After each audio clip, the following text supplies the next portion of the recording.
Tarbiyah Sunnah Channel. Lillah Nyunnah Merenah. Bismillahirrahmanirrahim. Assalamualaikum warahmatullahi wabarakatuh. Innal hamdalillah nahmaduhu wa nasta'inuhu wa nastaghfiruh wa na'udzu billahi min shururi anfusina was-sayyiati a'malina. Man yahdihillahu fala mudilla lahu wa man yudlil fala hadiya lahu. Wa ashhadu an la ilaha illallah wahdahu la syarika lahu wa ashhadu anna Muhammadan abduhu wa rasuluh. Ya ayyuhalladzina amanu taqullaha haqqa tuqatih wa la tamutunna illa wa antum muslimun, wa ba'd. Hadirin jamaah Masjid Raya Cipaganti yang Allah muliakan, para pendengar Radio Tarbiyah Sunnah Bandung, Radio Al-Bayan Cianjur, Radio dan TV RBK Kebumen, pendengar Radio 1 di Lombok, pendengar Radio Suara Kolbu Jayapura Irian Jaya, pendengar Radio Amuba Pangkal Pinang, pendengar Radio Hidayah Pekanbaru, pemirsa Ahsan TV di mana saja Anda berada, pemirsa Surau TV Padang, pemirsa Aila TV Cirebon, pemirsa Asil TV di Pekanbaru, dan beberapa radio atau TV lain yang ikut merilai kajian kita di pagi hari ini. Alhamdulillah kita kembali berjumpa untuk melanjutkan kajian tentang mengenal Allah lebih dekat melalui pendalaman tentang asma-asma dan sifat-sifat Allah Azza wa Jalla. Kita sudah sampai pada bab buah dari ma'rifatullah, buah dari mengenal Allah Azza wa Jalla. Buah terakhir yang kita bahas adalah doa, ya. Karena orang yang mengenal Allah dengan semendalam mungkin, pasti dia akan berdoa kepada Allah Azza wa Jalla. Itu sudah kita terangkan. Dan itu poin yang ketujuh dari buah-buah ma'rifatullah. Yang pertama mahabbatullah, kalau nggak salah mah.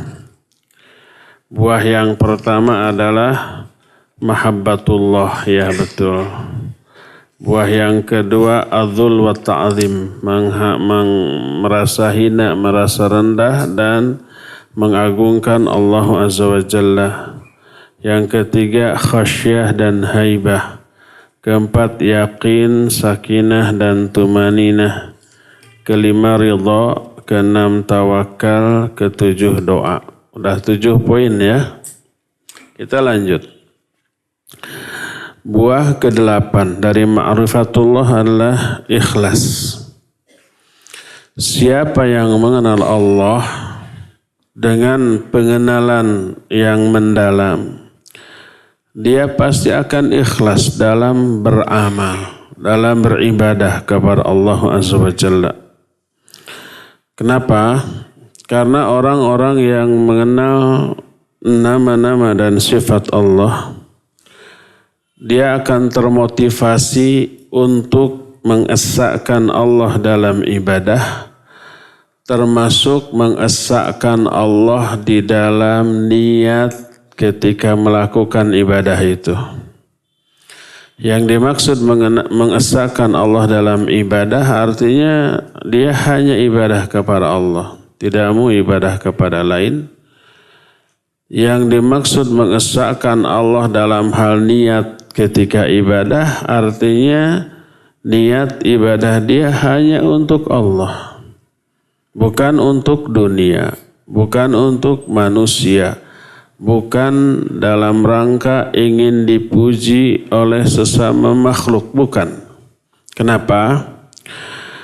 Pertama, Allah itu maha pencemburu. Orang yang mengenal salah satu sifat Allah, yaitu Allah itu maha pencemburu.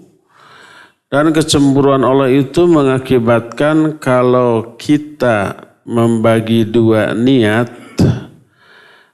ibadah, niat amal kita bagi dua. Sebagian untuk Allah, sebagian untuk selain Allah. Allah murka. Allah bakal marah. Apa akibatnya? Akibatnya Allah menolak amalan tersebut. Allah enggak butuh amalan yang niatnya dibagi dua.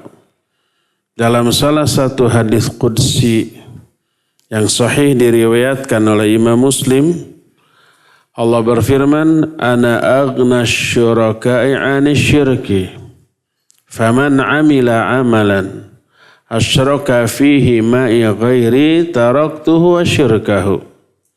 Aku ini zat yang paling tidak membutuhkan saingan, tidak membutuhkan sekutu, tidak membutuhkan tandingan dalam hal apapun. Maka siapa orang yang mengamalkan satu amalan, dia menduakan aku dalam hal niat ketika melakukan amalan itu. Sebagian diniatkan untuk meraih ridho Allah, sebagian untuk meraih ridho manusia, sebagian untuk meraih karunia, pahala, maghfirah dari Allah, sebagian lagi ditujukan untuk mencari apresiasi dari orang, dari manusia. Apa akibatnya? Taraktuhu wa syirkahu. Aku tinggalkan dia, aku tinggalkan perbuatan syiriknya. Ya diterima, ditolak oleh Allah Azza wa Jalla. Itu akibat orang yang tidak ikhlas, tidak memurnikan niat ibadah hanya untuk Allah. Ditolak. Itu pertama. Kedua, selain ditolak, diazab ya. Orang itu diazab. Jadi ruginya dua kali. Pertama, ditolak itu amalan. Kedua, pelakunya diazab oleh Allah. Sering kita bahas. Quran menjelaskan, hadis menerangkan.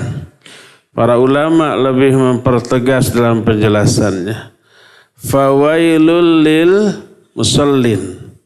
Wail tuh bagi orang yang salat. Salah satunya alladzina hum yura'un, yaitu orang-orang yang ria. Ria itu menduakan niat salatnya. Sebagian untuk Allah, sebagian untuk pujian manusia. Ria. Allah mengancam wail bagi orang yang salatnya demikian. Diazab. Makanya jangan ada anggapan ria itu hanya berakibat ditolak itu amalan sudah. Enggak sampai di sana. Selain ditolak, diazab. Ya capek berbuat, capek gawe, teka pake, barijeng di teke. 3 kali ruginya. Sudah capek berbuat. Terus tidak kepake. Dan diazab oleh Allah Subhanahu wa ta'ala. Ya. Nah, itu salah satu karakter Allah di dalam melihat, menilai amalan manusia yang tidak ikhlas. Terus, ketidakikhlasan ini sesuatu yang kadang atau seringkali tersembunyi. Orang nggak tahu apakah orang ikhlas atau tidak dalam beramal ya. Tapi Allah maha tahu. Allah mengetahui isi hati orang. Orang itu ikhlas atau tidak Allah tahu. Salah satu di antara sifat Allah adalah Allah itu alimum bidzatis sudur. Allah itu mengetahui isi hati.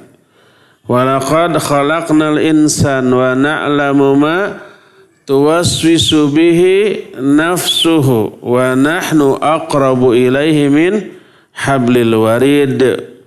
Kami yang menciptakan manusia dan kami tahu apa yang dibisikkan oleh hati-hati mereka. Allah tahu, makanya Allah alim. Alim bahasa Arab bukan bahasa Sunda. Artinya sangat mengetahui. Terus Allah juga hafidh. Mana hafidh adalah menjaga atau memelihara catatan amal yang dilakukan oleh manusia. Kata Allah, idh yatalaqqal mutalaqqiyani 'anil yamini wa 'anil shimali qa'id ma yalfidhu min qawlin illa ladaihi raqibun atid.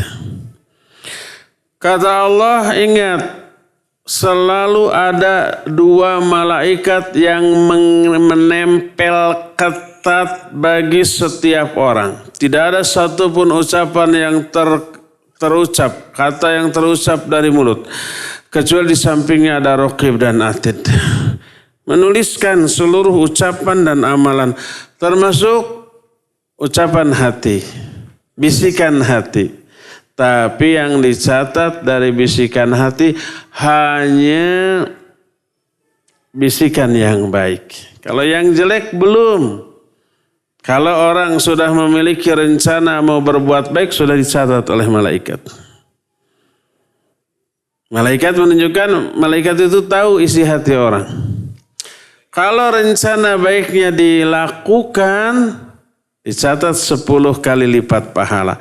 Kalau enggak jadi dilakukan karena malas, haroream gitu ya, enggak jadi maka catatan niatnya tadi tidak dihapus, tetap dapat 1. Kalau dilaksanakan dapat 10. Kalau tidak terlaksana karena uzur, dia mau, tapi karena ada penghalang, karena ada uzur, jadi tidak jadi dilaksanakan, maka tetap dapat 10 pahala. Tidak dilaksanakan karena ada uzur. Ikhwan, begitu adzan zuhur berkumandang, dia cepat ke WC, berwudu, pakai gamis, pakai parfum sebotol habis, pakai kopiah. Pas mau keluar ke masjid, gerte hujan badag. Hujan angin, dordar gelap. Tidak bisa terus ke masjid, nggak ada jas hujan, tidak ada payung. Dan laki-laki kan biasanya nggak perhatian ya kepada payung. Nggak jadi ke masjidnya. Akhirnya dia sholat sendirian di rumah. Nggak jadinya karena apa? Karena ada uzur yang di luar kemampuan dia. Sendirian di rumah. Pahalanya apakah dapat pahala sholat sendiri atau sholat ke masjid? Sholat ke masjid. Dia dapat 27 kali lipat. 27 derajat. Karena tidak jadinya karena ada uzur. Jadi kalau jadi dilaksanakan 10 kali lipat. Kalau enggak jadi dilaksanakan karena ada uzur, sama 10 kali lipat. Kalau enggak jadi dilaksanakan karena malas, tidak ada penghalang, tidak ada uzur, dia tetap dapat 1 pahala. Dicatat oleh malaikat. Tapi kalau rencananya buruk, nanti saya kalau ngaji ke Cipaganti mau nuker sendal dari buruk ke baik. Ada yang begitu? Ada. Maka sekedar niat belum dicatat kalau itu keburukan. Tapi kalau benar-benar dilaksanakan maka dapat 1 dosa. Bager ya Allah subhanahu wa ta'ala baik. Kalau kebaikan dilipat gandakan 10 kali lipat. Kalau hanya baru niat sudah dicatat 1. Dan kalau keburukan baru niat belum dicatat. Kalau sudah dilaksanakan dapat 1 dosa. Saya beberapa bulan yang lalu pernah menyindir pencuri sendal. Pas pulang hilang sendal saya. Jangan-jangan sekarang juga begitu. Kayaknya dendam si Ustaz nyindir saya cari sendalnya nih. Hilang betul. Semoga dapat hidayah ya. Jadi Allah subhanahu wa ta'ala maha mengetahui isi hati orang, termasuk riaknya orang ketika niat dalam melakukan ibadah. Allah tahu, manusia tidak tahu, Allah tahu. Dan dicatat, dan kelak catatan ini apa? Dibagikan. Begitu dibagi, orang-orang menerima, orang-orang yang catatan amalnya buruk, kaget. Ma lihadzal kitab la yughadiru saghiratan wala kabiratan illa ahsaha. Ini kitab catatan apa? Amal apa ini? Catatan yang tidak melewatkan semua perbuatan yang kecil ataupun yang besar. Semuanya tercatat di sana. Dan setelah dicatat akan diberi balasan sesuai dengan isi catatan itu. Makanya Allah disebut Maha Hafidh. Hafidh itu apa?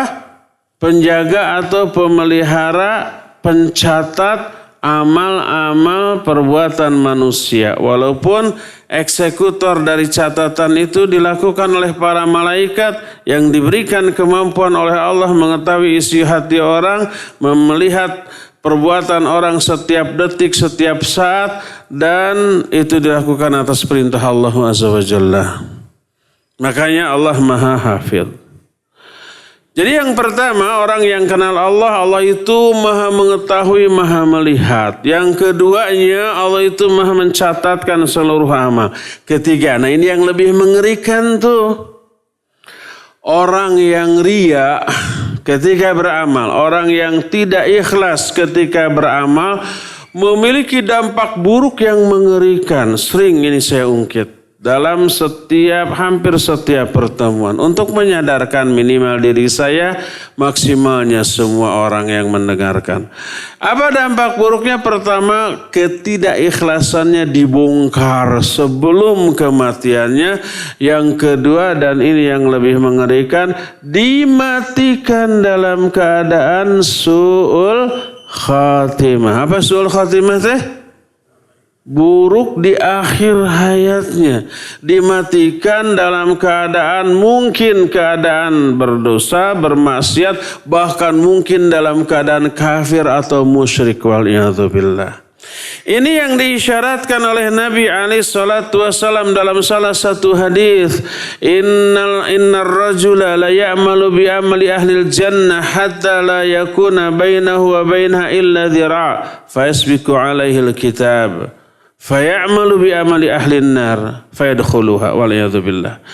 Ada orang yang melakukan amal-amal baik, terus ibadah, amal soleh, melakukan kebaikan, sehingga tak ada jarak antara dia dengan surga kecuali hanya satu hasta, tinggal selangkah lagi tuh masuk surga. Tapi ketetapan Allah mendahului. Dia belot, dia berhenti dari ibadahnya, dia melakukan amal-amal ahli neraka, dosa, maksiat, dan mati dalam keadaan demikian, akhirnya masuk ke dalam neraka. Dari muda ibadah, terus pas tuanya berhenti ibadah, belot kepada kemaksiatan, mati dalam keadaan demikian. Apa namanya ini teh tadi?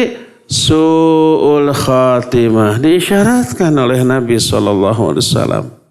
Sering kita jelaskan, salah satu penyebab orang itu mati dalam keadaan su'ul khatimah adalah ini menunjukkan ditolaknya amal ibadah orang itu oleh Allah. Dan itu dikarenakan mungkin niatnya yang tidak ikhlas alias riya, sum'ah dan yang sejenisnya. Mungkin tidak mutaba'ah ketika melakukan ibadahnya. Apa tidak mutaba'ah teh? Tidak mengikuti contoh dari Nabi SAW ketika melakukan ibadahnya.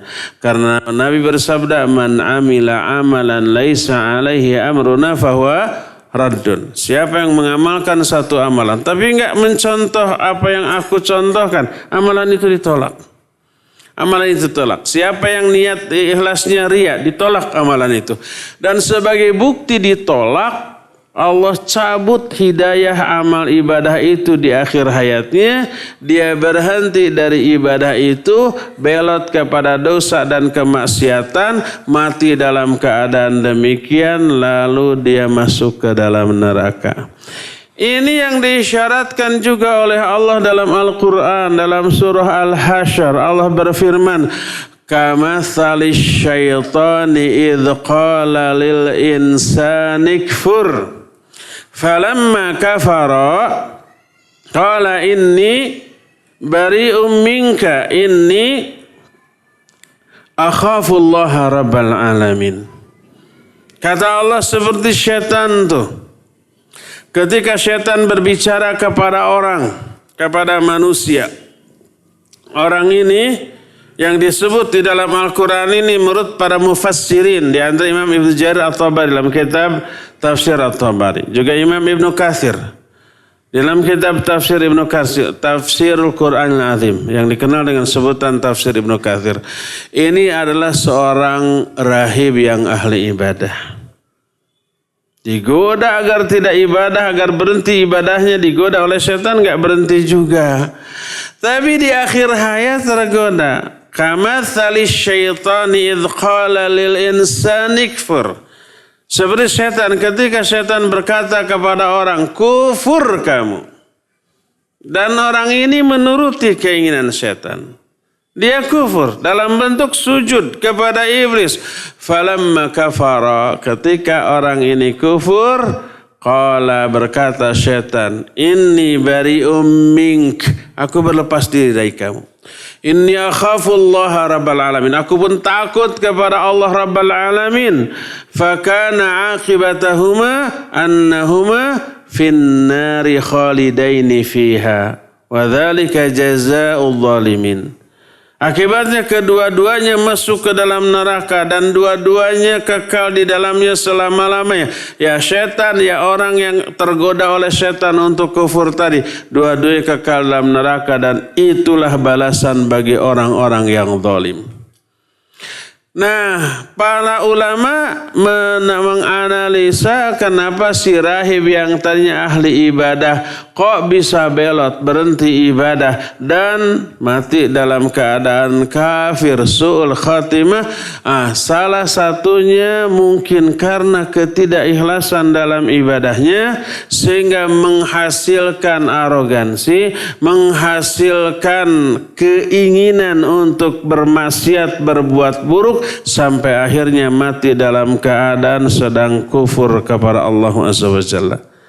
Ini efek buruk dari orang yang tidak ikhlas dalam beribadah. Allah akan bongkar ketidakikhlasannya dan Allah akan matikan dia dalam keadaan su'ul khatimah.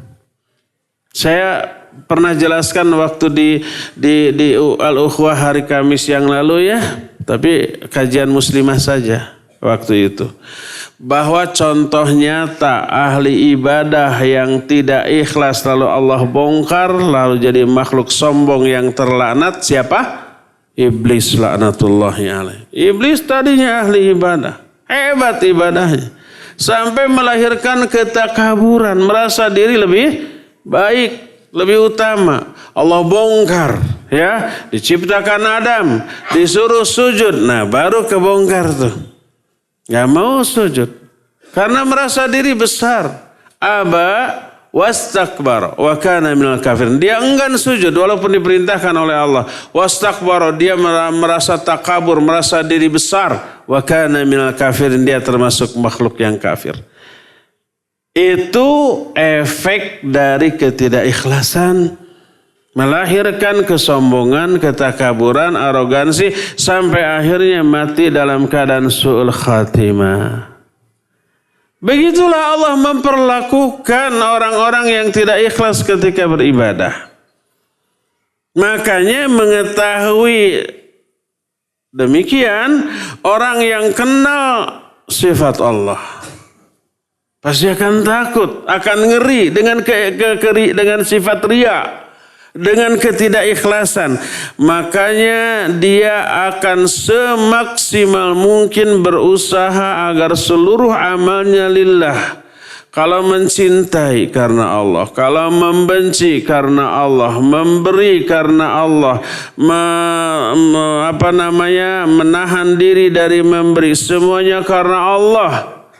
tidak mengharapkan balasan dari orang, bahkan tidak mengharapkan ucapan terima kasih sekalipun.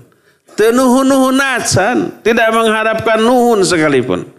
Allah ungkapkan karakter orang seperti itu dalam surah Al-Insan. Ayat yang ke-9 tentang calon pisurgan. Allah berfirman, innama nut'imukum liwajhillah la nuridu minkum jazaa'a wala syukura. Ini kata ahli surga ketika memberi kepada orang-orang, innama nut'imukum liwajhillah, kami memberi kepada kalian itu hanya untuk mengharapkan wajah Allah. Betul-betul murni karena Allah. La nuridu minkum jazaan wala syukura. Kami tidak mengharapkan balasan apa-apa dari kalian ataupun bahkan ucapan terima kasih. Enggak. Mengharapkan nuhun juga tidak. Ini orang yang ikhlas. Karena apa? Dia hanya menginginkan balasan dari Allah Subhanahu wa ta'ala. Makanya berkata Imam Ibn Rajab Al-Hambali rahimahullahu ta'ala, kata beliau, ma tadhaharal murai ilal khalqi bi'amalih illa bijahlihi bi'azamatil khaliq. Tidaklah seorang yang ria menampakkan amal baiknya kepada makhluk kecuali itu karena kebodohan dia tentang sifat Allah. Orang yang ria itu bodoh tentang Allah. Dia nggak sadar dengan rianya dia akan diazab. Dia nggak tahu dengan rianya amalan itu bakal ditolak. Dia nggak tahu dengan rianya Allah murka, Allah akan bongkar sifat rianya. Dan Allah akan matikan dia dalam keadaan su'ul khatimah. Kan mengerikannya efek dari ria ya. Dia nggak sadar itu. Dia nggak tahu itu. Dia nggak paham karakter Allah, sifat Allah. Dan bagaimana Allah memperlakukan orang-orang yang ria dalam beramal. Makanya enjoy aja dia ria. Ya. Kalau seseorang itu tahu efek buruk dari ria, nggak akan ada selfie-selfian ketika ibadahnya. Pas mau ngaji sebelum ustadznya datang. Mumpung belum datang, ngeriung dulu depan masjid, ceklek, ditempel di medsos. Dalam rangka apa? Dalam rangka pujian. Agar orang-orang yang mengenal dia mengetahui, oh dia lagi ngaji di masjid. Dasar wanita yang solihah. Kenapa saya bilang wanita? Karena rata-rata yang begitu teh akhwat. Kalau ikhwan masih nggak begitu banyak, cuma 1-2. Kawannya aja yang banyak. Itu karena tidak tahu efek buruk dari perbuatan yang dilakukannya, ya. Maka sembunyikan kebaikan-kebaikan kita, melebihi kita menyembunyikan keburukan kita. Keburukan kita nggak ingin diketahui oleh orang, disembunyikan gitu, nggak ingin ada orang tahu. Kepada kebaikan harus lebih lagi daripada itu. Kalau keburukan diketahui orang, paling-paling resiko maksimal malunya. Hanya itu. Tapi malu tersebut mungkin bisa melahirkan kebaikan, dia kapok berbuat sekali-kali lagi. Itu kalau keburukan kita diketahui orang. Tapi kalau kebaikan kita diketahui orang, bahayanya apa? Bisa terhapus. Ketika mengerjakan kebaikan itu, kita ikhlas karena Allah. Ketika orang tahu memuji kita, mulai apa? Ada bangga, saya teh tuh. Nah kan begitu ya. Ada rasa senang ketika dipuji orang. Akhirnya lama-lama dia memancing-mancing orang untuk memuji kebaikan dia yang lainnya yang tidak mereka ketahui. Saya dengar kamu itu kemarin nyumbang ya ke Ma'had 10 juta. Tadinya waktu nyumbang ya ikhlas. Nggak ingin diketahui, tapi entah bagaimana bocor tuh bannya. Rahasianya orang itu nyumbang 10 juta ya. Ada rasa senang. Itu sih belum seberapa. Tahun lalu ya, saya lebih dari itu. 10 juta 100 saya nyumbang. Terpancing dia ya. Dan itu bahayanya. Makanya para ulama menyatakan, uktumu sayyiatikum kama taktumuna hasanatikum. Sembunyikan kebaikan, uktumu hasanatikum kama taktumuna sayyiatikum. Sembunyikan kebaikan-kebaikan kamu, jangan diobrol, jangan diekspos ke orang, sebagaimana kalian menyembunyikan keburukan-keburukan kalian. Demi keselamatan kita. Selamat dari murka dan azab Allah, selamat dari dihapusnya pahala kebaikan kita, selamat dari risiko terburuk mati dari dalam keadaan su'ul khatimah. Itu ya. Makanya orang-orang yang ikhlas dikatakan kami melakukan semua ini lillah, karena Allah, tidak mengharapkan balasan, bahkan juga ucapan terima kasih. Kata Imam Ibn Rajab, tidaklah seorang yang riya menampakkan amal perbuatannya kepada makhluk, kecuali itu karena kebodohan dia tentang sifat-sifat Allah Subhanahu wa ta'ala. Coba perhatikan hadis berikut ini yang diterima dari Thauban radhiyallahu an, begitu mengerikan untuk di akhirat ya. Berkata Nabi alaihi salatu wasallam, la a'lamanna aqwaman min ummati ya'tuna yaumal qiyamah bihasanatin amthali jibali tihamah fayaj'aluha Allahu azza wa jalla haba'an manthura. Kata Nabi SAW, aku benar-benar tahu ada beberapa kaum di kalangan umatku. Umatku nih, umat Islam, bukan orang kafir. Orang kafir masa baru tinggal rekitu rekia ogenya. EGP. Ini umatku. Aku benar-benar mengetahui beberapa kaum dari kalangan umatku. Pada hari kiamat dia datang dengan membawa pahala kebaikan sebesar gunung Tihamah. Gunung Tihamah gunung yang besar. Tuh kebaikannya pahalanya segede itu. Kata orang Sunda mah aya arep-arepen kenging babales pahala ti Allah azza wa jalla.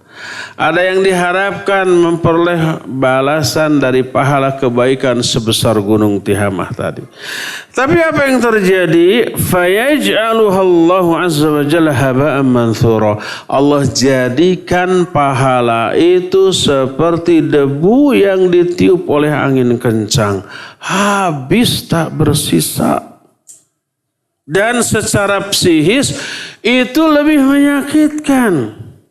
Tadinya ada arep-arepen, ada yang diharapkan, ternyata itu harapan kosong. Coba umpama ikhwan datang ke sini, membawa uang saongkeun PP ya, ongkos pakai angkot 3.000, PP 6.000, kita hanya punya 5.000. Sekali jalan 2,5 bari lompat, pulangnya juga begitu, takut yang 500 ditagih lagi. Sampai rumah nggak punya apa-apa, pulang kecewa apa tidak? Tidak, karena memang uangnya segitu-gitunya. Beda dengan orang yang datang ke sini membawa dompet tebal, isinya Soekarno Hatta, segepok, ya. Berapaan itu teh? 100 ribuan, segepok, mungkin jutaan. Selain segepok ada lagi receh di dalam saku 5.000-an 2 untuk ongkos PP. Tapi begitu sampai rumah dilihat siapa namanya, si dompetnya hilang. Dia tadinya punya sesuatu yang membuat dia tenang, kebutuhan dia beberapa bulan ke depan sudah terjamin, ini ada. Ternyata hilang semuanya. Dia pulang tidak membawa apa-apa. Dia bisa nangis nggak? Ya bisa nangis, kecewa. Tadinya ada 10 juta tuh. Sekarang hilang semua. Padahal sudah direncanakan 10 juta itu mau beli bakso 2 mangkok ya. Mau beli sukro sakarung. Dan seterusnya. Hilang semuanya itu. Dia bisa nangis. Kalau yang tadi yang bawa 5.000 mah nggak kehilangan apa-apa, santai, nggak kecewa. Kalau ini mah bisa nangis karena kehilangan sesuatu. Secara psikis orang yang kehilangan sesuatu yang berharga pasti akan membuat dia sedih. Orang tadi di akhirat hari kiamat melihat pahala kebaikannya sebesar gunung Tihamah, tiba-tiba musnah, hilang seperti debu yang terbawa angin. Kemana? Nggak tahu, hilang saja. Maka mendengar itu para sahabat bertanya, ya Rasulullah sifhum lana, jallihim lana, alla nakuna minhum wa nahnu la na'lam. Wahai Rasulullah, terangkan sifat-sifat mereka kepada kami. Jelaskan kenapa itu terjadi. Jangan sampai kita seperti itu tanpa kita sadari.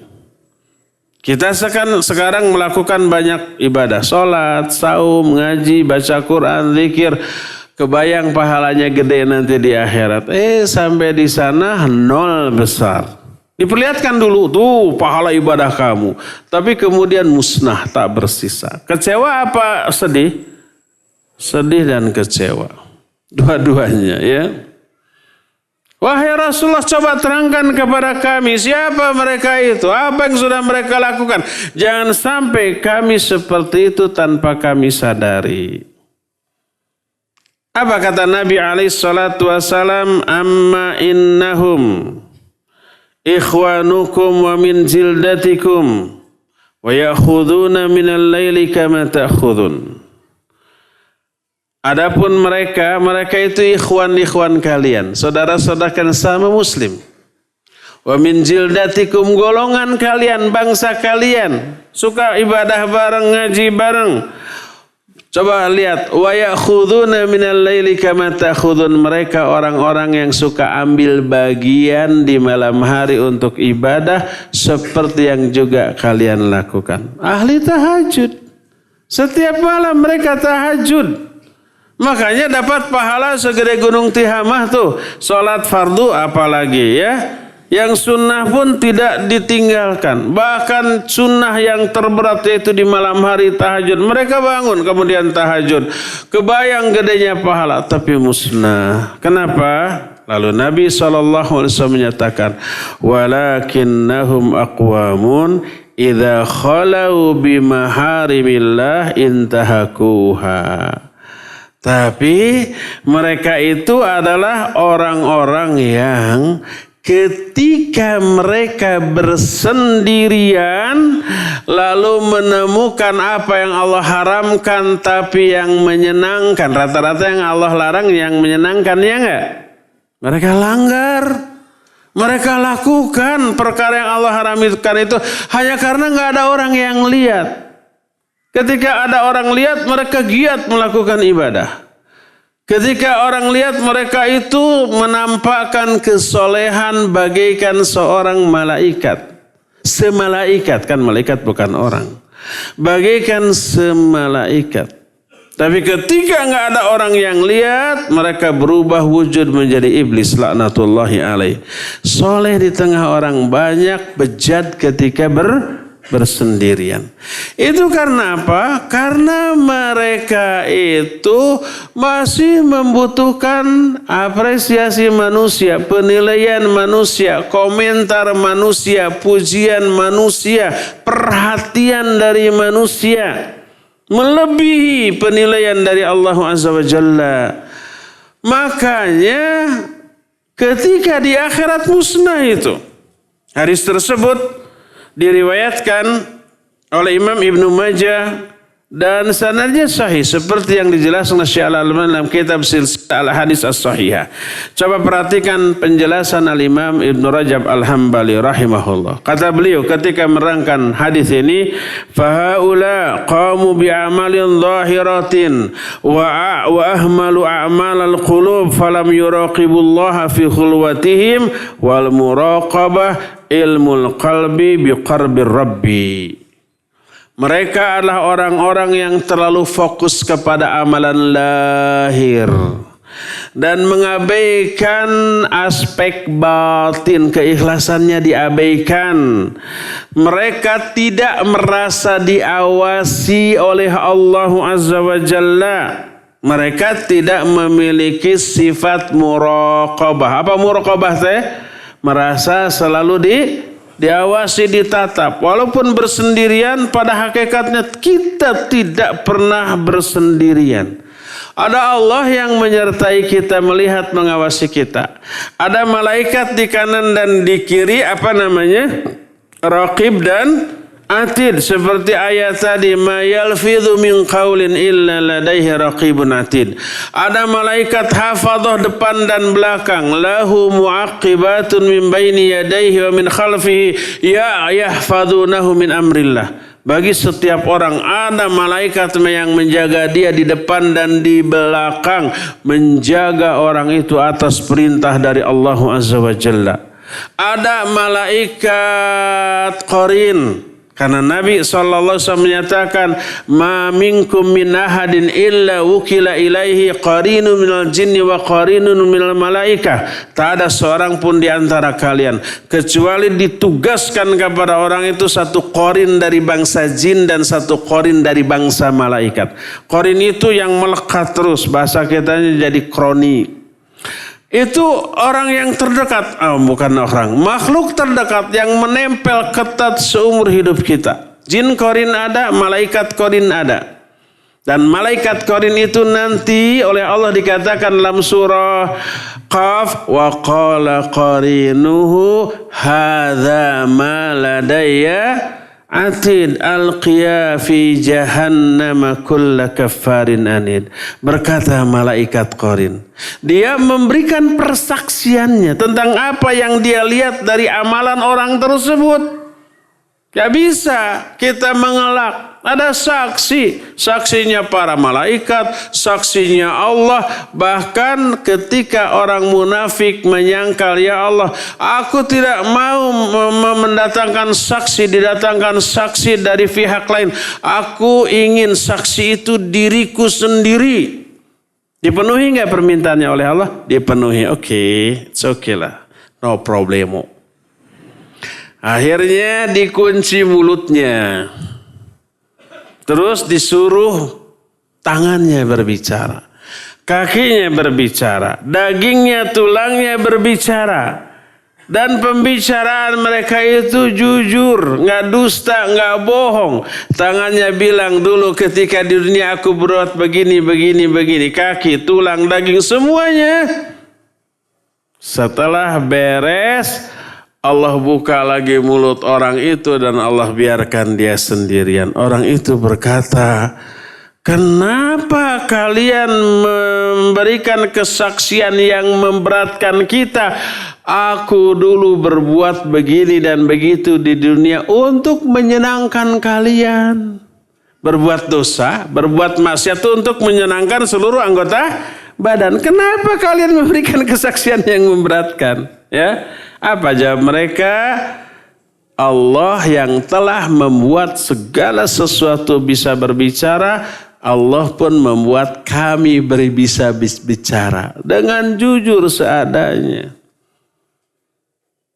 Jadi orang-orang yang tidak menyadari dirinya diawasi oleh Allah karena nggak kenal sifat-sifat Allah, atau lalai atau lupa.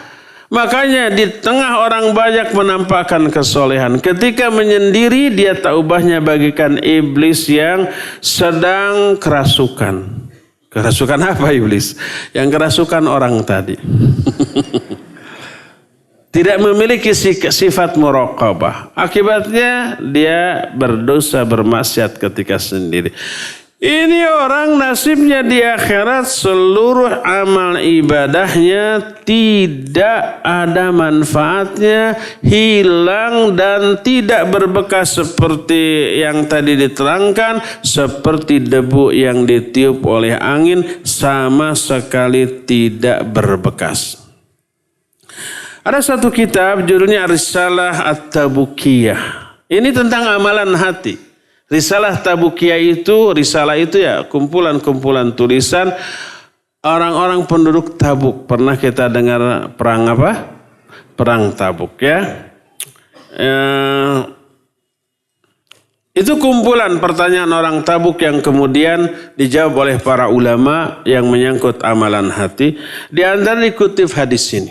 Hadis dari Thauban yang diriwayatkan Imam Ibnu Majah dengan sanad yang sahih ya.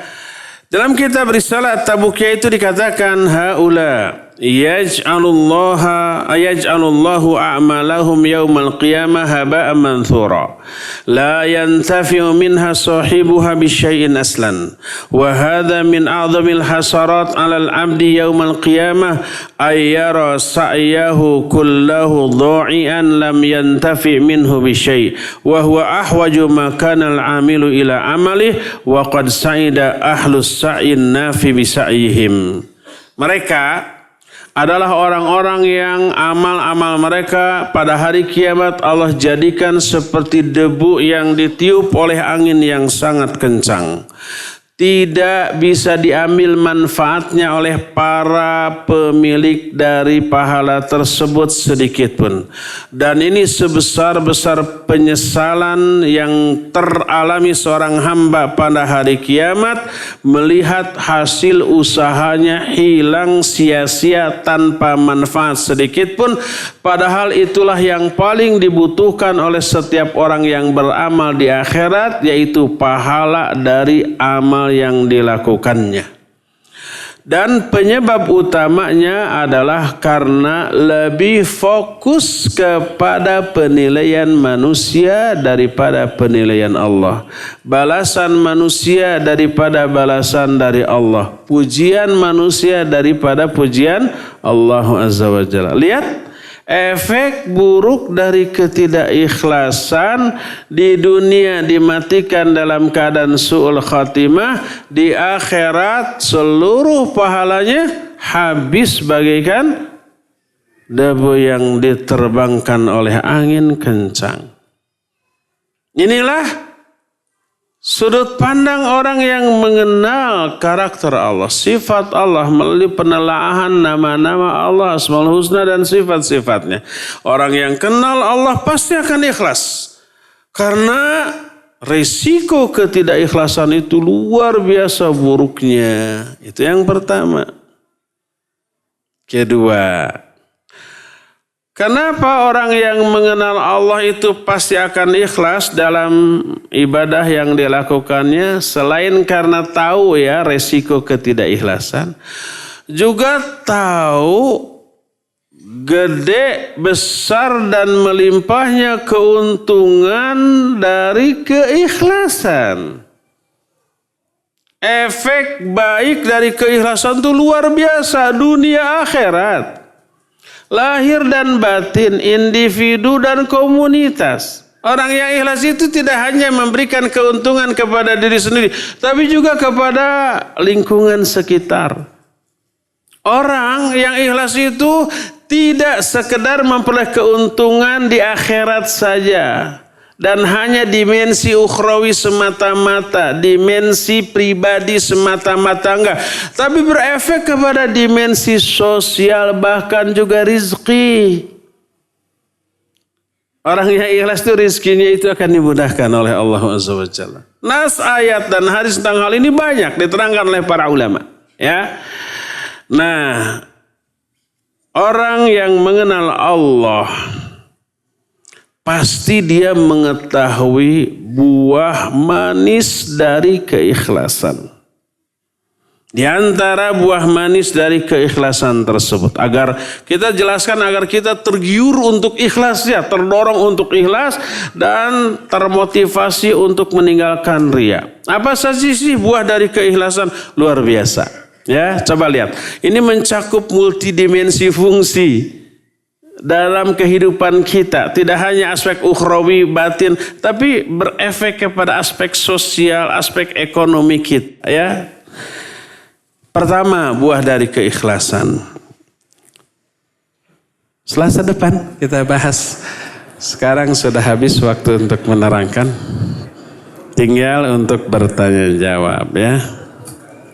Sebelum tanya jawab, saya bagi hadiah dulu.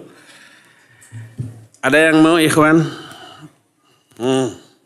Jangan yang jauh-jauh. Kacamata siapa namanya? Menikah siapa? Tony. Udah pernah belum? Belum. Taib. Tommy, sebutkan efek buruk dari ketidakikhlasan. 3 poin saja. 1. Dimatikan dalam keadaan su'ul khotimah. Apa su'ul khotimah teh? Mati dalam keadaan tidak husnul khotimah. Su'ul khotimah Dalam keadaan adalah kemaksiatan. lawan dari husnul khotimah. Betul. Apa husnul khotimah? Mati dalam keadaan baik. Mati dalam keadaan baik. Jadi kalau tidak ikhlas bakal mati dalam keadaan baik gitu? Enggak, sebaliknya itu. Apa tuh? Dalam keadaan mungkin sedang bermaksiat. Ya. Kedua. Lalu amal-amal di dunianya akan hilang saat di akhirat. Ketiga.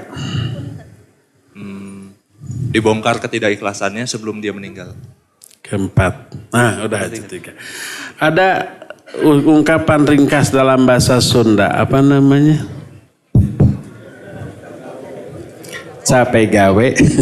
Gak tahu tak? Teka pake barijeng di. Ngerti artinya? Ngerti. Ucapkan lagi. Ucapkan lagi. Capek gawe. Capek gawe.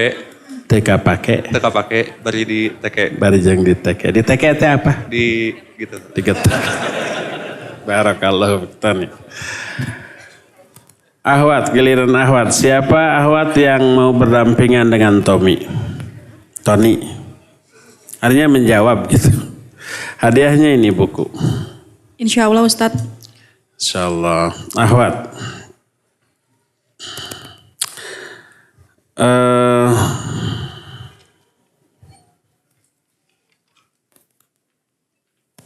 Pertanyaan untuk akhwat.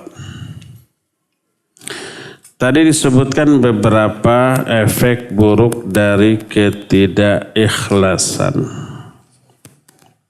3 poin ya. Kasih 2 poin lagi akhwat. Apa saja cing?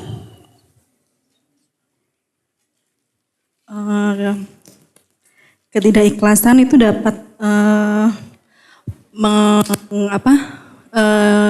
di akhir hidupnya akan su'ul khotimah Ustadz. Dibongkar aibnya sebelum kematiannya. Dibongkar juga ketidakikhlasannya. Amalan-amalan kita tidak akan selamat nantinya Ustadz. Ditolak. Akan ditolak betul. Ya persis sama dengan Tony. Sehati ya. Ya barakallahu fiik. Nanti diambil ya. Dah. Jangan ada lagi yang mengajukan pertanyaan karena yang ada juga sudah terlalu banyak. Nggak akan kebahas semua ya. Cukup. Afwan Ustaz, apabila orang tersebut sudah tobat, apakah amalan orang tersebut tetap hilang seperti debu? Amalan yang dilakukan karena tidak ikhlasnya nggak dapat pahala, tetap. Karena itu bukan amal soleh, tapi amal salah. Amal soleh adalah amalan yang sesuai dengan Quran Sunnah, baik aspek lahirnya maupun aspek batinnya. Aspek batinnya diantaranya ikhlas. Jadi kalau seorang beramal karena ria itu bukan amal soleh tapi amal salah. Kalau amal salah nggak dapat pahala apa-apa, malah dosa. Nah kalau dia tobat dari hal itu, dosa dari rianya tadi terhapus. Terhapus catatan amal buruknya. Terhapus azab yang tadinya dicanangkan untuk dia karena rianya. terhapus juga efek buruk dari riya tersebut ya. Maka di akhirat catatan riyanya tidak akan ada lagi.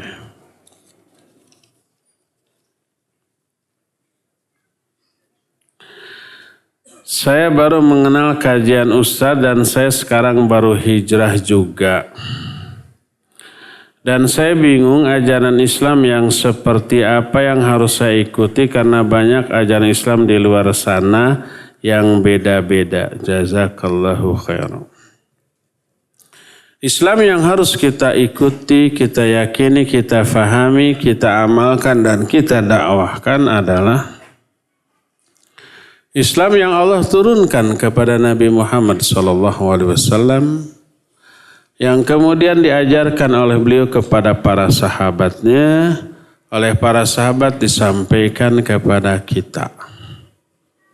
Itu, maka cara memahaminya adalah fahami Al-Quran dan As-Sunnah ini menurut pemahaman para sahabat. Lalu pemahaman para sahabat ini dijelaskan dengan riwayat yang bisa dipertanggungjawabkan validitasnya dalam kitab-kitab yang mereka karang. Kitab karangan para ulama terdahulu. Ya, kalau umpamanya hadis, kumpulan hadis-hadis sahih, riwayat Imam Bukhari, Imam Muslim, Sahih Bukhari, Sahih Muslim, Ashabus Sunan, ya, Kutubut Tis'ah. Bukhari Muslim 2, Ashabus Sunan 4, ada kitab Musnad Ahmad, ada kitab Sahih Ibnu Huzaimah, Sahih Ibnu Hibban, ada juga Musannaf Abdul Razak, ada juga Sunan Al-Baihaqi, Sunan Ad-Darimi dan seterusnya. Itu ada penjelasan atau syarahnya dari para ulama. Sahih Bukhari disyarah oleh banyak ulama, di antaranya Fathul Bari susunan Imam Ibnu Hajar Al-Asqalani. Ada lagi kitab syarah Sahih Bukhari Umdatul Qari. Imam Muslim ada syarah Sahih Muslim, ya. Sunan Abu Daud syarahnya ada Aunul Ma'bud, syarah Sunan Abu Daud. Sunan At-Tirmidzi ada syarahnya Tuhfatul Ahwadi dan seterusnya. Nah, itu yang autentik, ya. Makanya cara memahami Islam yang benar agar clear atau bersih atau tidak tercampuri oleh ro'yu manusia dengan cara membahas kitab-kitab para ulama. Itulah yang kita lakukan dalam pengajian-pengajian kita. Kita selalu membahas kitab yang disusun oleh para ulama. Setiap Sabtu sore kita membahas kitab apa di sini?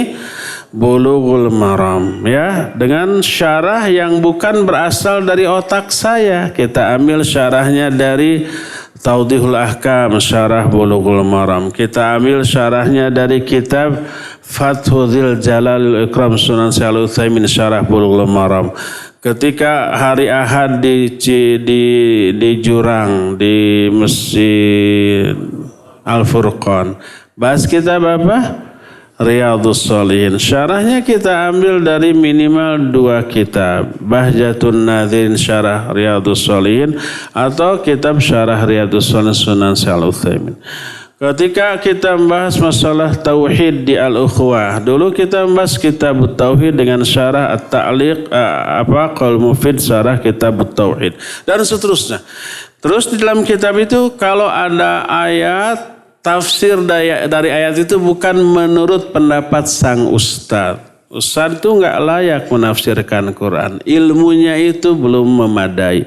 Diambil penjelasan tafsirnya dari para ulama. Kalau ada hadis, diterangkan hadis ini riwayat siapa dalam kitab apa, sahih atau tidak. Itu selalu untuk memberikan kepercayaan kepada mustami, kepada pendengar. Oh, ini hadisnya benar riwayat anu. Oh, ini syarah atau penjelasan hadis mengutip penjelasan para ulama.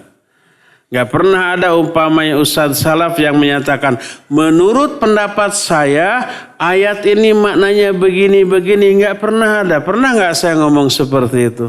Gak ada. Pendapat saya jangan didengar. Ya, tapi selalu kita berkata ulama dalam kitabnya ya, bila perlu juz dan halamannya boleh disebut ketika menerangkan hadis ini begini. Selalu begitu. Selalu bersandar kepada ahlinya. Sesuai dengan firman Allah, fas'alu ahla dzikri in kuntum la ta'lamun. Ya. Kalau saya umpamanya berbicara tentang kesehatan. Lalu menurut pendapat saya masuk angin karena ada angin yang masuk. Umpamanya ya. Terus kembung gitu ya. Ada dokter di sini disengserikan tuh ya. Diketawain. Tapi kalau saya mau berbicara tentang kesehatan, saya akan kutip menurut dokter Dia profesor doktor, juga dokter spesialis di bidang jantung umpamanya. Jantung ini begini. Yang mendengar percaya apa tidak? Percaya, karena yang saya kemukakan bukan pendapat pribadi saya yang bodoh tentang jantung. Tapi yang saya kutip adalah dokter spesialis jantung yang ahli. Dalam bukunya judulnya diterbitkan oleh harganya sekian. Mengatakan begini. Baru percaya. Begitu juga dalam Islam, ya, mempelajari Islam dengan cara demikian. Inilah perbedaan cara ngaji kita dengan pengajian yang lain. Kalau Ustadz mengutip ayat, menurut saya ayat ini maknanya begini, jangan dengar. Mengutip hadis, ini ada hadis umpamanya. Hadis itu menyatakan utlubul ilma walau bisin. Carilah ilmu walaupun ke negeri Cina. Dah tinggalkan. Karena Ustadz itu bodoh tentang hadis. Ketika dia Ustadz itu hadisnya riwayat siapa, sahih tidak? Dia bingung. Ketika didesak, dia menjawab, ini bukan pelajaran mustalahul hadis. Jadi nggak perlu ngomong begitu. Karena nggak bisa jawab dia. Padahal yang tadi teh bukan hadis. Maka jangan, berbahaya. Yang bukan hadis disebut hadis. Asal bahasa Arab, peribahasa dalam bahasa Arab disebut hadis. Tanpa menjelaskan hadis itu riwayat siapa, sahih atau tidak, dalam kitab apa, dia nggak tahu. Ya. Nah, kalau ada pengajian seperti itu berbahaya. Tinggalkan. Cari pengajian yang apabila menjelaskan ayat, disebut surat dan ayatnya dan dikutip penjelasan ulama ahli tafsir tentang ayat itu. Kalau menjelaskan hadis, diterangkan hadis ini sahih enggak, riwayat siapa, dalam kitab apa, penjelasannya mengutip penjelasan para ulama. Sesuai dengan firman Allah, fas'alu ahla dzikri in kuntum la ta'lamun. Tanya kepada ahlinya kalau kalian tidak tahu, ya. Mungkin nggak kita berobat kepada orang yang membuka praktek pengobatan tapi dia hanya baca-baca buku kesehatan, nggak pernah kuliah di fakultas kedokteran, berani? Nggak berani, ya. Walaupun dia baca-baca buku 1000 buku kedokteran dia baca, lalu buka praktek pengobatan, mau nggak kita berobat ke sana? Enggak. Tapi kalau dokter kita yakini sebelum belajar penyakit, mereka belajar anatomi tubuh dulu kan. Seluruh bagian dari tubuh manusia dipelajari strukturnya, tulangnya, dagingnya, ototnya, darahnya gitu kan. Lalu kenapa tubuh bisa sakit? Nah gitu. Semuanya komprehensif dari segala aspek. Setelah selesai teori 4 tahun, praktek di bawah pengawasan dokter ahli, ya. Namanya apa? Koas. Praktek dinilai, cara nyuntik gimana, cara nensi gimana gitu kan. Cara apa yang diketok-ketok begini teh. Stetoskop, ya. Apanya yang apa kepalanya? Apa punggungnya, apa tangannya di stetoskop. Nah itu kan gak sembarang orang. Itu semuanya dipelajari. Setelah 2 tahun praktek, dinyatakan lulus oleh dokter ahli yang mengawasi. Langsung buka praktek pengobatan? Tidak, PTT dulu. Saya gak tahu sampai sekarang PTT singkatan dari apa. Praktek, gak tahu. Ada yang tahu PTT? Begitulah.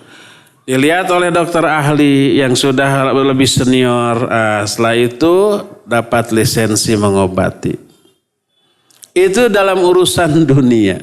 Apalagi dalam urusan agama. Harus lebih teliti dari itu ya. Wallahu a'lam bishawab. Pak Ustadz, kalau hanya hari ini kasih puasa sunnah. Puasa 3 hari dari hari Minggu. Sekarang hari Selasa, Minggu, Senin, Selasa. Ada yang bilang kalau pertamanya hari Sabtu atau Minggu nggak boleh dilakukan karena hari Sabtu perayaan untuk Yahudi dan Minggu untuk kaum Nasrani. Apakah betul? Terus kalau betul puasanya bukan 2 hari, Senin saja. Selasa ya. Ya ini saum sunnah ya. Ada saum sunnah yang dituntunkan secara muakkad. Seperti muakkad itu ditekankan. Seperti Senin dan Kamis. Seperti juga umpamanya saum Daud. Sehari saum, sehari tidak. Terus setiap bulan disebut Ayyamul Bid. Setiap tanggal 13, 14 dan 15 bulan Hijriah. Bukan Masehi. Bukan Januari, Februari, Maret, tapi Muharram, Safar, Rabiul Awal, Rabiul Akhir, seperti itu ya. Tanggal 13, 14, 15 bulan Hijriah setiap bulan. Nah, boleh nggak saum sunnah di luar hari-hari tersebut? Boleh. Boleh nggak saum sunnah umpamanya hari Selasa dan Rabu dan Ahad? Boleh. Karena Nabi SAW begitu pulang ke rumah nanya ada makanan? Enggak. Kalau gitu saya saum. Hari apa itu? Bukan hari Senin Kamis. Kalau hari Senin Kamis mah ada makanan atau tidak tetap saum. Ini mah di luar Senin Kamis. Ada makanan? Enggak ada. Kalau begitu saya saum. Ini menunjukkan bolehnya saum kapan saja. Di hari apa saja. Ya, dan untuk saum sunnah tidak perlu niat dari ketika fajarnya. Boleh jam 9 niat memulai saum sunnah asal belum makan atau minum apa-apa. Kalau sudah sarapan 2 piring, saya sekarang saum, nggak boleh. Tapi dari fajar, dari subuh belum makan atau minum apa-apa, jam 9 baru niat saum boleh. Ya, asal belum sampai tengah siang. Ada beberapa larangan saum sunnah. Pertama, tidak boleh saum infirad hari Jumat. Mana infirad itu hanya hari Jumat saja. Tidak diawali oleh Kamisnya dan tidak diikuti oleh hari Sabtunya. Itu terlarang. Tidak boleh. Suatu saat salah seorang istri Nabi SAW saum di hari Jumat. Lalu oleh Nabi ditanya, asum tibilames, apakah kamu kemarin saum? Kemarin berarti hari apa? Kamis. Dia menjawab, la, tidak. Hal satasumi nagadan, apakah kamu akan saum esok? Dia jawab, enggak. Kalau begitu aftiri, batalkan. Karena terlarang melakukan saum sunnah hanya di hari Jumat saja, ya. Kecuali kalau dari Kamisnya saum, Jumatnya saum. Atau Jumatnya saum terus diikuti oleh Sabtunya saum. Itu dibolehkan. Itu larangan pertama. Larangan kedua ini sifatnya haram. Saum di 5 hari dalam setahun. 5 hari ini pertama Idul Fitri, haram saum. Kedua Idul Adha, haram saum. Ketiga hari-hari tasyriq. Hari tasyrik itu 3 hari setelah Idul Adha. Idul Adha tanggal berapa? 10 Dzulhijjah. Nah 11, 12, 13 ini hari tasyrik haram saum. Walaupun jatuhnya hari Senin. Walaupun umpamanya akhwat punya hutang saum Ramadan tidak boleh dibayar di hari tasyrik, tidak boleh. Ya. Jadi hanya 5 hari yang diharamkan. Itu hindarkan. Ketiga, ada hari yang diikhtilafkan oleh para ulama boleh tidaknya saum sunnah. Yaitu hari Sabtu. Termasuk kalau hari Sabtu itu bertepatan dengan saum umpamanya Arafah. Saum Arafah kapan? Tanggal 9 Zulhijjah, pas jatuh hari Sabtu. Atau saum Asyura. Saum Asyura itu apa? Saum di tanggal 10 Muharram. Nah, jatuh pada hari Sabtu. Sebagian ulama melarang, tidak boleh. Karena itu sifatnya sunnah dan semua sunnah dilarang dilakukan di hari Sabtu. Berdasarkan hadis Hasan riwayat Imam Abu Daud dalam kitab Sunan Abu Daud, Nabi SAW bersabda, La tasumu yaumas sabat illa fima afturidha alaikum. Jangan kalian saum pada hari Sabtu kecuali saum yang diwajibkan. Kalau wajib baru boleh, seperti qada saum Ramadan. Ahwat punya hutang saum Ramadan dibayar hari Sabtu. Boleh karena itu hukumnya wajib. Apalagi saum yang sifatnya yang hukumnya wajib, nazar. Seseorang umpamanya bernazar, kalau saya lulus ujian, saya akan saum 3 hari berturut-turut. Boleh diantaranya hari Sabtu. Karena itu sifatnya hukumnya wajib. Ya, adapun yang sunnah tidak boleh dilakukan di hari Sabtu, termasuk saum Daud. Kalau saum Daud sehari saum sehari tidak, pasti suatu saat akan bertepatan dengan Sabtu. Maka lewat, karena itu sunnah. Termasuk kalau Arafah, saum Arafah bertepatan dengan hari Sabtu, lewat. Termasuk Muharram, Asyura tanggal 10 kalau bertepatan dengan hari Sabtu, lewat. Gimana pahalanya? Bagi yang biasa saum Asyura atau saum Arafah pas Sabtu dilewat karena nas hadis melarang, dia tetap dapat pahala saum tersebut. Kalau yang terbiasa, ya. Nah, ini pendapat pertama. Yang berpendapat seperti itu diantaranya adalah Syekh Al-Albani rahimahullah dan murid-muridnya. Beliau melarang secara tegas orang melakukan saum sunnah di hari Sabtu walaupun saum sunnah tersebut adalah saum Arafah atau saum Asyura. Pendapat yang kedua ada yang membolehkan dan inilah jumhur ulama. Ini pendapat dipegang oleh ulama-ulama Najd. Ulama-ulama seperti Syekh bin Baz, Syekh Al-Utsaimin, Syekh Al-Bassam membolehkan. Karena apa? Karena banyak hadis yang membolehkannya. Di antara hadis sahih riwayat Imam Bukhari bahwa Ummu Salamah radhiyallahu anha menyatakan Nabi SAW tidak pernah meninggalkan saum hari Sabtu dan hari Ahad. Terus pertanyaan Nabi kepada istrinya yang saum hari Jumat. Beliau bertanya, Asumti bil amas, apa kamu saum enggak kemarin? Dia jawab tidak. Hal satasumina ghadan, apakah kamu mau saum enggak besok? Besok itu berarti hari Sabtu. Dia jawab tidak. Kalau begitu buka. Batalkan. Nah, kalau besoknya Sabtu mau saum berarti boleh. Ini menunjukkan kebolehan saum sunnah di hari Sabtu. Sehingga larangan la tasumu yaumus sabt tadi tidak sampai kepada pengharaman, ya. Oleh karena itulah maka ulama dalam masalah ini ikhtilaf tentang saum sunnah di hari Sabtu. Adapun selain itu maka dibolehkan saum sunnah di hari-hari lain. Boleh saum sunnah di hari Selasa, di hari Rabu, di hari Jumat asal tidak infirad. Diawali oleh Kamisnya sampai Jumat atau Jumat dengan Sabtunya, ya. Wallahu a'lam bishawab. Ustaz, ya. Ada pertanyaan dari Ibu Aida di Kuningan melalui Ahsan TV. Assalamualaikum Ustaz. Waalaikumsalam. Bagaimana cara menasihati kepada ayah tiri saya yang melakukan praktek sihir atau guna-guna yang beliau ibadahnya tidak pernah tertinggal dan juga banyak hafal Al-Quran dan hadis? Ada rasa sungkan atau berat menasihatinya sebab beliau ayah tiri saya. Mohon nasihat Ustaz. Ya, barakallahu fik Ibu di Kuningan tadi melalui Ahsan TV, ya. Ya, yang harus kita lakukan adalah mendakwahinya, memberitahunya. Apalagi beliau rajin ibadah, hafal banyak surah dari Al-Quran.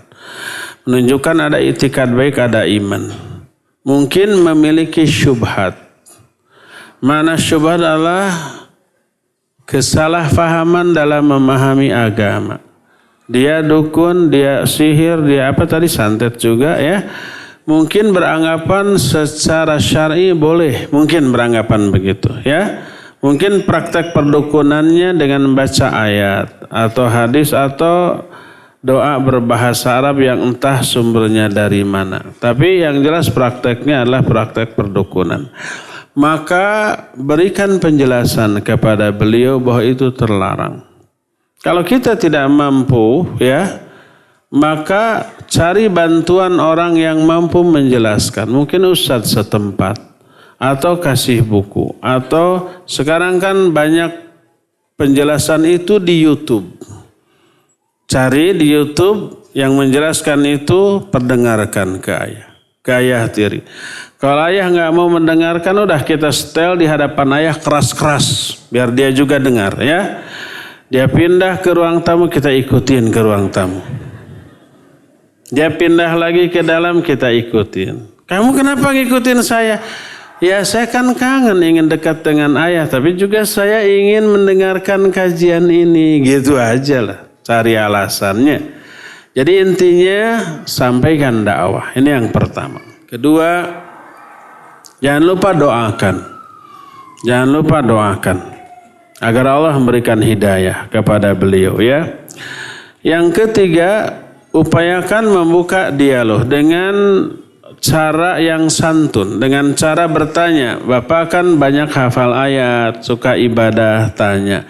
Itu praktek itu Pak, ada ayatnya yang mana, saya ingin tahu gitu. Nah dari sana kita masuk. Asal kita menyiapkan hujjah. Tapi Pak ada yang menyatakan Ustadz Anu begini-begini, gimana nih kata Bapak? Mana Ustadz? Nih YouTube gitu. Tanya, apa namanya? Coba dengar. Nah ini ustadznya ngaco gitu. Kalau saya ketemu saya akan debat ya. Nih Pak ada teleponnya, silakan telepon. Gak punya pulsa? Saya kasih pulsa.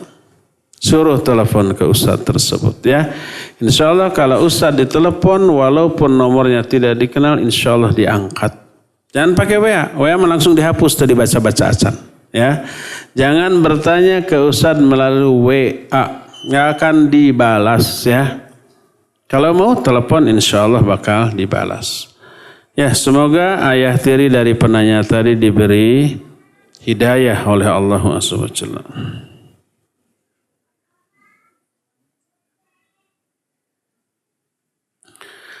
Apakah zin, bukan zin, jin dengan jim, bukan dengan z. Apakah zin dan malaikat qarin ada juga pada orang kafir, dan apa tugas zin dan malaikat qarin? Ya ada. Orang kafir ada zin, ada jin qarin, ada malaikat qarin. Fungsinya apa? Jin qarin membisikkan keburukan. Dan itu yang disebut dengan an-nafsul ammarah. Innal nafsa la ammaratum bisu. Sesungguhnya jiwa itu selalu membisikkan kepada keburukan, memerintahkan kepada keburukan. Ammarah. Dalam bahasa Arab ini disebut segat mubalaghah. Yang memerintah amir. Tapi kalau merintahnya terus disebut ammar. Ya, ammar itu yang memerintah terus-terusan. Terus dikasih huruf ta marbutah untuk mubalaghah. Tambah terus-terusan. Inna nafsa la ammaratum bisu. Terus-terus merintahkan kepada keburukan. Itulah jin qarin. Ya. Jadi tugasnya adalah membisikkan keburukan agar orang itu terhasut melakukan keburukan. Sebaliknya malaikat qarin membisikkan kebaikan. Tiba-tiba jorojoy kata orang Sunda naon. Jorojoy itu muncul keinginan untuk berbuat baik. Tepuguh-puguh. Ya, itu adalah malaikat qarin. Siapa yang lebih didengar oleh orang itu? Apakah jin qarin atau malaikat qarin? Tergantung dari iman yang dimiliki oleh orang itu. Kalau iman lagi memuncak, dia akan mendengar malaikat qarin daripada jin qarin. Coba bayangkan umpah kita punya dua kawan, satu ngajak kepada pengajian, satu lagi ngajak ke dangdutan. Kata yang satu, ngaji yuk di Cipaganti, seru loh, banyak akhwatnya. Nah, nanti dapat ilmu, dapat kawan-kawan. Kata yang satu, mending dangdutan, seru loh. Itu artisnya artis ibu kota, ya, tarifnya 80 juta umpamanya. Sekali nyanyi maksudnya. Nah, siapa yang akan diturut? Apakah kawan yang ngajak ke Cipaganti atau yang 80 juta tadi? Yang ke dangdutan tadi? Tergantung iman orang itu ya. Kalau imannya lagi muncak, dia lebih memilih Cipaganti daripada dangdutan tadi. Kalau imannya lagi ngedrop, dia akan ke sana daripada ke sini, ya. Begitu. Termasuk orang kafir. Orang kafir ada malaikat qarin, ada. Dibisiki untuk masuk Islam, untuk berbuat kebaikan. Karena berbuat kebaikan di saat kafir ada manfaatnya? Ada. Yaitu apa? Bisa mengundang turunnya hidayah. Tidaklah orang kafir memperoleh hidayah untuk masuk Islam kecuali itu balasan dari Allah atas kebaikan yang dia lakukan sebelumnya. Mungkin dia melakukan kebaikan, menolong orang, nyumbang orang dan seterusnya. Allah mengapresiasi dengan cara dikasih hidayah lalu masuk Islam. Terakhir,